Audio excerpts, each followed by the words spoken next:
This is Chris here and you're watching Yoddha Academy. So my dear students, जैसा कि आप thumbnail देख रहे हैं प्यारे बच्चों, सरकार का बहुत बड़ा नियम, अब सभी बच्चों को प्रतिदिन जाना पड़ेगा कहाँ?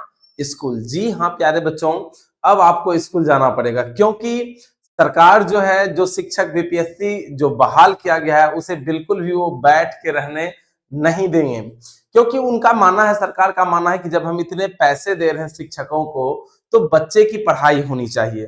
तो बच्चे जो है क्या है कि स्कूल जाते नहीं है, कोचिंग करते हैं और इधर उधर पढ़ाई कर लेते हैं, लेकिन स्कूल जाते नहीं है।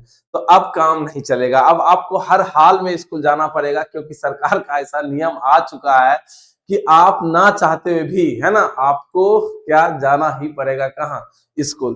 तो क्या है जानकारी, सारा चीज मैं बताऊंगा विथ एविडेंस प्यारे बच्चों, है ना, विथ प्रूफ सारा चीज। तो इससे पहले कि मैं आगे की इंफॉर्मेशन आपको दूं, इससे पहले आप इस चैनल को सब्सक्राइब कर लीजिए और बेल आइकन को प्रेस कर लीजिए, ताकि नेक्स्ट वीडियो का जो नोटिफिकेशन है वो आपको मिल सके प्यारे बच्चों। ओके, तो चलिए प्यारे बच्चों, लेट्स स्टार्ट। हम लोग स्टार्ट करते हैं और एक एक चीजों को समझते हैं। सबसे पहले चीज जानिए कि प्यारे बच्चों, इससे पहले भी कई बार पेपर में जो है ये चीज आ चुका है। अभी मैं आपको पेपर की कटिंग को भी मैं आपको दिखाऊंगा, ठीक है, टेंशन नहीं लेना, हर एक चीज को मैं आपको दिखाने वाला हूं।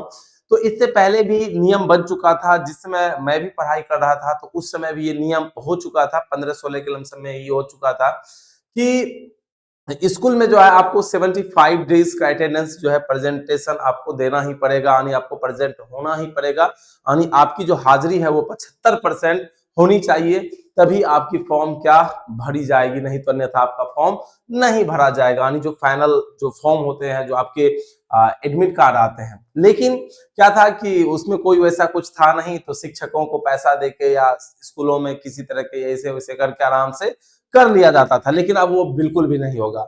आप सभी को पता है कि जो शिक्षक हैं, जो अभी स्कूल में जाते हैं बीपीएससी टीचर, तो वो भी अपना जो है मतलब अटेंडेंस किसके माध्यम से बनाते हैं? डिजिटल के माध्यम से। किसके माध्यम से? डिजिटल। यानी कहने का मतलब ई शिक्षा एक जो एप्लीकेशन है, उस एप्लीकेशन के तहत सभी शिक्षकों का जो अटेंडेंस बनता है वो उसी तरह से, जैसे लाइव फोटो उसको लेना है, फोटो खींचना है, यानी इन जब किए, कितने बजे इन किए उसका, फिर कितने बजे जा रहे हैं उसका, क्योंकि शिक्षक भी बहुत सारे क्या करते थे, घर में काम करते रहते थे और स्कूल आते नहीं थे, तो उनका जो मतलब हो रहा था वो सारा चीज किसके माध्यम से? डिजिटल के थ्रू से हो रहा था।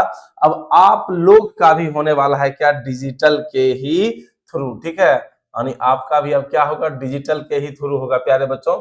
जैसे देखिए, इससे पहले भी कई बार मतलब पेपर में ये आ चुका है कि सरकारी स्कूलों के बच्चों की होगी ऑनलाइन हाजिरी। जी हाँ प्यारे बच्चों, अब स्कूल आपको हर हाल में जाना ही पड़ेगा, दूसरा कोई उपाय नहीं है। सारा चीज मैं आपको बताऊंगा, सारा चीज, ठीक है, और ये भी मैं आपको बताऊंगा कि कौन से बच्चे को इसका बहुत ज्यादा लाभ मिलेगा और कौन से बच्चे का इसका लाभ नहीं मिलेगा, क्योंकि स्कूल में तो टीचर आ चुके हैं बीपीएससी थ्रू। सरकार जो ढेर सारे शिक्षकों का क्या कर चुके हैं? बहाल कर चुके हैं, बहाली ले चुके हैं, बहुत सारे शिक्षक मतलब आ चुके हैं स्कूलों में, सारे चीज हो चुके हैं, बेंच डेस्क अच्छे अच्छे बन चुके हैं, लेकिन अभी भी बच्चे की जो उपस्थिति है स्कूल में बिल्कुल ठीक नहीं है। तो वहां पे जो बैठे हैं, कोई बकलोल तो बैठे नहीं है, आईएएस आईपीएस ऑफिसर लेवल के सारे वहां पे बैठे हुए रहते हैं, तो अपना अपना नियम बनाते हैं। तो वो लेकिन चलो ऐसा कर देते हैं कि हम जो है बच्चों का क्या हाजिरी किससे लेंगे? ऑनलाइन के माध्यम से लेंगे। और इतना ही नहीं कि ये नहीं कि इतना बजे इन किया, नहीं, जिस समय वो इन किया उस समय भी, और जब वो बाहर जाएंगे उस समय भी, तो दोनों चीज को किया गया है। सारा चीज हम आपको बताने वाले हैं, ठीक है। देखिए, जिले के सरकारी विद्यालयों में बच्चों की भी हाजिरी ऑनलाइन बनेगी। अभी तक एचएम व शिक्षकों की ऑनलाइन हाजिरी लग रहे थे, जो हेडमास्टर हैं या फिर जो शिक्षकों हैं, उनकी हाजिरी क्या हो रही थी? ऑनलाइन के माध्यम से लग रही थी। ऑनलाइन हाजिरी बनाने के लिए जिले के सभी सरकारी स्कूलों को टैब दिया जा रहा है, मतलब स्कूल जितने भी हैं सभी स्कूलों को क्या दिया जा रहा है? टैब दिया जा रहा है। शिक्षा विभाग ने सभी डीओ को इस संबंध में निर्देश दिया है, जिसमें बताया है कि सभी स्कूलों में बच्चों की हाजिरी भी है ना मोबाइल ऐप से ली जाएगी, मोबाइल ऐप से ली जाएगी, ठीक है, ली जाएगी। इसके अलावा भी इसके लिए सभी स्कूलों के एचएम को मतलब इस चीज के बारे में निर्देश दे चुका है, ठीक है।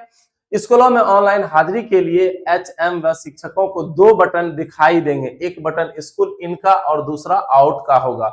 आते समय स्कूल और जाते समय स्कूल आउट का बटन क्लिक करेंगे, मतलब समझिएगा और से, ठीक है।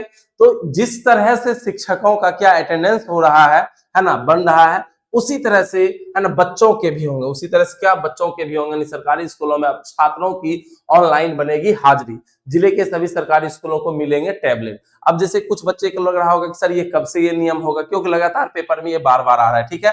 तो ये प्यारे बच्चों इस मंथ से नहीं बल्कि अक्टूबर मंथ से ये लागू हो जाएगा। अभी मैं आपको सारा चीज पढ़ के बताऊंगा, ठीक है प्यारे बच्चों, सारा चीज यहाँ पे दिया हुआ है। जैसे जिले के सरकारी विद्यालयों में बच्चों की भी हाजिरी ऑनलाइन बनेगी। अभी तक एचएम शिक्षक ही ऑनलाइन हाजिरी लगा रहे थे सारा चीज, तो ये अक्टूबर से आपका मतलब सारा चीज होगा, ठीक है। अगर ऑनलाइन उपस्थिति दर्ज कराने के लिए शिक्षकों को प्रशिक्षित करना सुनिश्चित करेंगे। मतलब अब शिक्षकों को क्या दिया जाएगा, मतलब ट्रेन किया जाएगा इन चीजों के लिए कैसे करना, ठीक है। ये सारा चीज कहाँ पे होगा, तो ऑनलाइन हाजिरी ई शिक्षा कोष मोबाइल ऐप के माध्यम से दर्ज होगी, है ना। मतलब बिहार बोर्ड का एक वेबसाइट है, एप्लीकेशन है, उस एप्लीकेशन पे ये सारे चीज को क्या किया जाएगा, मेंटेन किया जाएगा सारा चीज। स्कूलों में ऑनलाइन हाजिरी के लिए जो शिक्षक है वो सबका तो जैसे हो रहा था उसी तरह से होगा, और बच्चों का भी उसी तरह से होगा, ठीक है। ये सारी चीज लागू कब से होगी, तो ये सारी चीज लागू होगी प्यारे बच्चों आपके नेक्स्ट मंथ क्या, अक्टूबर से। देखते हैं अक्टूबर मंथ में लागू होते हैं या नहीं होते हैं, लेकिन बार बार इस तरह की जानकारी हमें सुनने के लिए मिल रही है, देखने के लिए मिल रही है। तो अब सवाल आता है कि सर इसमें जो है किस बच्चों को सबसे ज्यादा फायदा होगा, किस बच्चों को सबसे ज्यादा नुकसान होगा। तो यदि मुझसे यदि आप पूछिए तो क्या सर ये नियम बिल्कुल सही है, तो मेरे अकॉर्डिंग बिल्कुल ये सही है। अब पूछिए कैसे सही है, यदि अच्छे अच्छे शिक्षकों का बहाली हुई है ना, तो जब बच्चे स्कूल जाएंगे तो वो शिक्षक स्वाभाविक है, ऑब्वियस सी बात है, वो पढ़ाएंगे। यदि उसमें कुछ कमी भी होंगे तो वो घर से पढ़ के आएंगे, क्योंकि बच्चे की वहां पर उपस्थिति क्या है, अधिक है। तो इससे क्या होगा कि जो भी मान के चलिए जो मतलब मजदूर टाइप के हैं या किसान के बच्चे हैं या जो मतलब मध्यम वर्ग के परिवार हैं, उनके लिए बहुत अच्छा होगा कि जहां पे मान के चलिए कि कोचिंग संस्था में या शहर में जाके पढ़ाई करना पड़ता था, जेवर रखना पड़ता था, जमीन बेचना पड़ता था, अब वो सारा चीज देखने के लिए नहीं मिलेगा। जैसे कि मैं भागलपुर में रह के पढ़ाई करता था, तो वहां पे बहुत ज्यादा इतराते थे। कौन सब इतराते थे, जो लॉज वाले होते थे, 5,000 रुपया लेते थे, 3,000 रुपया लेते थे, 4,000 रुपया लेते थे। अब उनके जो लॉज है वो लॉज ही बना रह जाएगा, उसमें वो घूम घूम के अपने रहेंगे। तो मतलब अब बच्चे जो है शहर जाना क्या हो जाएंगे, बंद हो जाएंगे। सरकार का ये बहुत ही अच्छा नीति है कि अब बच्चे गांव में ही क्या करेंगे, पढ़ाई करेंगे। जब शिक्षक हैं तो भाई क्यों नहीं पढ़ाई करें। तो मेरे अकॉर्डिंग यदि पूछा जाए तो इनका बहुत ही ज्यादा उनको क्या मिलेगा, लाभ मिलेगा, ठीक है। हानि किसको मिलेगा, हानि उसको मिलेगा वैसे बच्चे जो बाहर जाके मान के चलिए अपना पढ़ाई करना चाहता था, है ना, अब वो नहीं कर पाएगा, ठीक है। अब वो बाहर जाके पढ़ाई नहीं कर पाएगा, क्योंकि उसे है ना वहां पे ऑनलाइन उसकी क्या होगी, हाजिरी होगी, तो हाजिरी तो उसे बनाना ही पड़ेगा। अच्छा यदि हम सर नहीं बनाए तो क्या हुआ, तो बहुत सारा चीज होगा। पहले तो आपको फॉर्म भरने के लिए नहीं मिलेगा, पोशाक राशि नहीं मिलेगा, साइकिल राशि नहीं मिलेगा, बहुत सारा चीज से आप क्या हो जाइएगा, वंचित हो जाइएगा। तो सर इसका सोल्यूशन क्या है, यदि हम बाहर पढ़ना चाहते तो इसका कोई सोल्यूशन नहीं है, सीबीएसई बोर्ड को ज्वाइन कर लीजिए, बस यही सोल्यूशन है, और आराम से जाके बाहर पढ़ाई कीजिए। तो मेरे लिए और आप सभी के लिए बहुत ही अच्छा है ना। जो करोड़पति है, जो अरबपति है, उनके लिए बिल्कुल सही नहीं है, क्योंकि उनके बच्चे कोटे फलना चिलना बहुत दूर तक जाकर अपना क्या करते हैं, पढ़ाई करते हैं, विदेश जाते हैं। तो स्वाभाविक है जिसके पास बहुत सारा पैसा है वो बिहार बोर्ड में एडमिशन क्यों करवाएगा, ठीक है। वो ऑब्वियस सी बात है, या तो आईसीएसई या तो सीबीएसई बोर्ड में वो क्या करवाएंगे, अपना अटेंडेंस सॉरी ये एडमिशन करवाएंगे। तो यदि देखा जाए प्यारे बच्चों तो ये आपके लिए बहुत ही बेहतरीन है, क्योंकि शिक्षक आपको बिल्कुल फ्री ऑफ कॉस्ट में जब क्लासेस होगी, स्कूल में सारे क्लासेस होंगे, तो आपके सिलेबस आराम से क्या हो जाएंगे, क्लियर हो जाएंगे। इसके अलावा कुछ जो भी कुछ खास एक्स्ट्रा बचेगा तो हम लोग तो ऑनलाइन है ही, ऑनलाइन के भी माध्यम से आप क्या कर सकते हैं, पढ़ाई कर सकते हैं। बाद बाकी जो लोकल बच्चे हैं स्कूल करने के बाद शाम में आप हमारे पास ऑफलाइन भी आ सकते हैं, कोई दिक्कत नहीं। तो आपके तो बगल में ही हैं हम, जो भी ऑफलाइन के बच्चे हैं हमें देख रहे हैं। तो अकॉर्डिंग टू मी यदि मुझसे पूछा जाए तो क्या ये सही है, तो ये बिल्कुल सही है। उन बच्चों के लिए सही है जो बच्चे पैसे की वजह से कहीं बाहर नहीं जा पाते थे, पढ़ाई नहीं कर पाते थे, अब स्कूलों में भी क्या होगी, पढ़ाई होंगे। इस तरह के कदम उठाने के लिए मैं सरकार को सैल्यूट करता हूं। चलिए देखते हैं कब तक में ये है ना लागू हो जाएगा, ठीक है प्यारे बच्चों।